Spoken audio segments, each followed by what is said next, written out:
आज की लेक्चर में हम मायोकार्डियल इन्फेक्शन के बारे में डिटेल में बात करेंगे। आपको एंड तक देखने के बाद कोई डाउट नहीं रहेगा, आपको आइडिया मिल जाएगा कि एमआई क्या होता है, इसका ट्रीटमेंट, इमरजेंसी ट्रीटमेंट क्या होता है, फर्स्ट एड मैनेजमेंट क्या होता है। तो हम देखते हैं पहले। देखो, मायोकार्डियल, मायो का मतलब होता है मसल, कार्डियल का मतलब होता है हर्ट, हर्ट की मसल, मायोकार्डियल का मतलब। इन्फेक्शन का मतलब होता है नेक्रोसिस, टिश्यू क्या होता है, नेक्रोसिस हो जाता है, मतलब जो हर्ट का जो मसल होता है वो क्या होता है, डेथ हो जाता है, किसी वजह से होता है, ब्लड सप्लाई डिक्रीज होने की वजह से क्या होता है, जो हर्ट का जो मसल होता है वो क्या होता है, डेथ हो जाता है। उसको मायोकार्डियल इन्फेक्शन को भी हम क्या बोलते हैं, हार्ट अटैक बोलते हैं। ठीक है, तो हम शॉर्ट में क्या बोलते हैं, मायोकार्डियल इन्फेक्शन को एमआई बोलते हैं। तो एमआई में एक्चुअली क्या होता है, ये हमारा हार्ट है, हार्ट को ब्लड सप्लाई कौन सी आर्टरी करती है, कोरोनरी आर्टरी जो है हार्ट को ब्लड सप्लाई करती है। तो कोरोनरी आर्टरी में क्या होता है, ब्लॉकेज होने की वजह से क्या होता है, नेक्रोसिस हो जाता है, मतलब इन्फेक्शन हो जाता है बिकॉज ऑफ क्यों, ब्लॉकेज की वजह से।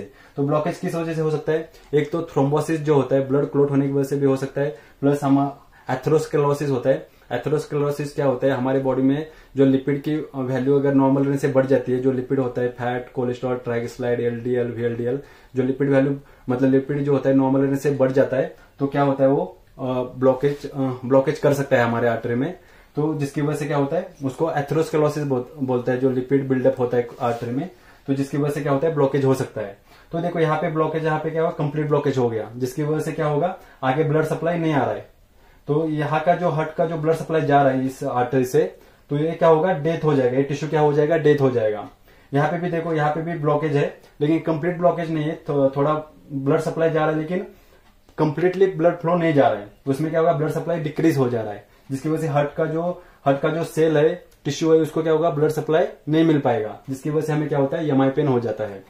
तो इसके साइन सिम्टम्स क्या होते हैं, एमआई में क्या होता है, पेशेंट को बहुत एक्यूट पेन होता है, बहुत ज्यादा पेन हो जाता है। तो उसमें पेन जो होता है क्या होता है, रेडिएट हो जाता है, फैल जाता है। कहाँ होगा, चेस्ट पेन लेफ्ट साइड में हो जाएगा, साथ साथ क्या होगा, हमारा जॉ पेन भी हो जाता है, शोल्डर पेन हो जाता है, आर्म पेन हो जाता है, आर्म पेन भी हो जाता है, बैक पेन भी हो जाता है। तो क्या करता है, ये एमआई का जो पेन होता है वो रेडिएट हो जाता है, फैल जाता है। तो इसमें हम emergency management, first aid management क्या करेंगे। तो पहले हम क्या करेंगे, पेशेंट को कंफर्टेबल पोजीशन देना है। कंफर्टेबल पोजीशन में क्या करेंगे, हम पेशेंट को फाउलर्स पोजीशन देंगे।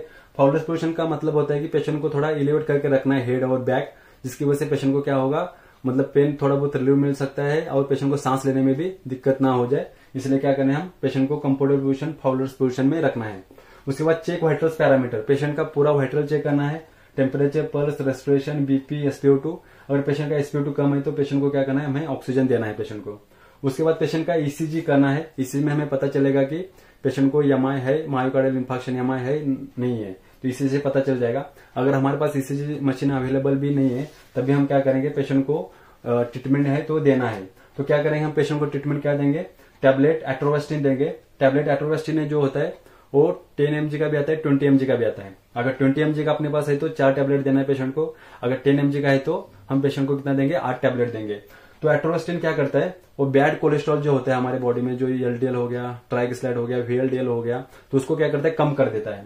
तो हम क्या करेंगे, पहले टैबलेट एट्रोवेस्टिन 80 mg देंगे। उसके बाद टैबलेट क्लोपिडाग्रेल, क्लोपिडोग्रेल को हम शॉर्ट में क्लोपिड भी बोलते हैं।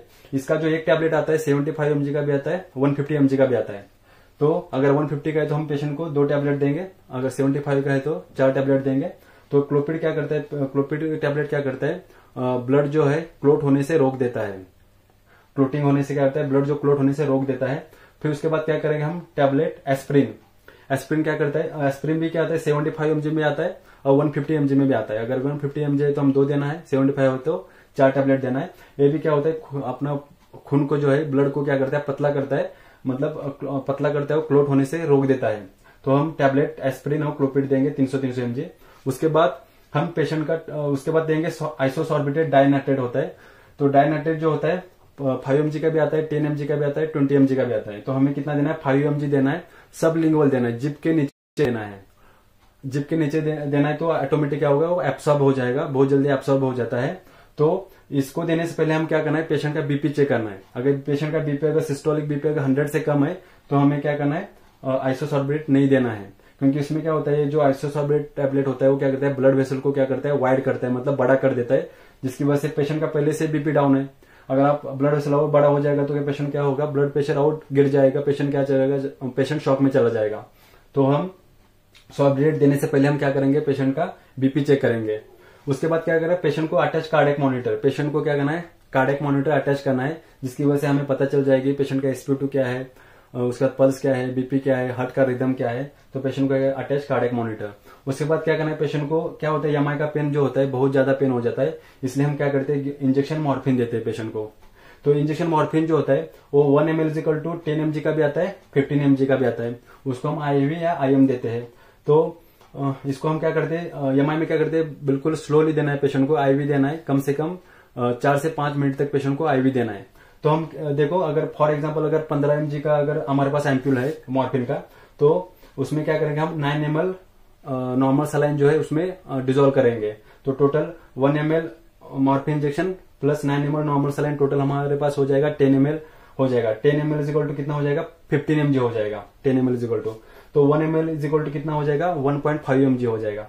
तो हम पेशेंट को देते समय क्या करेंगे, 2 mg देंगे। 2 mg का मतलब कितना हो जाएगा, 2 mg नहीं 3 mg देंगे।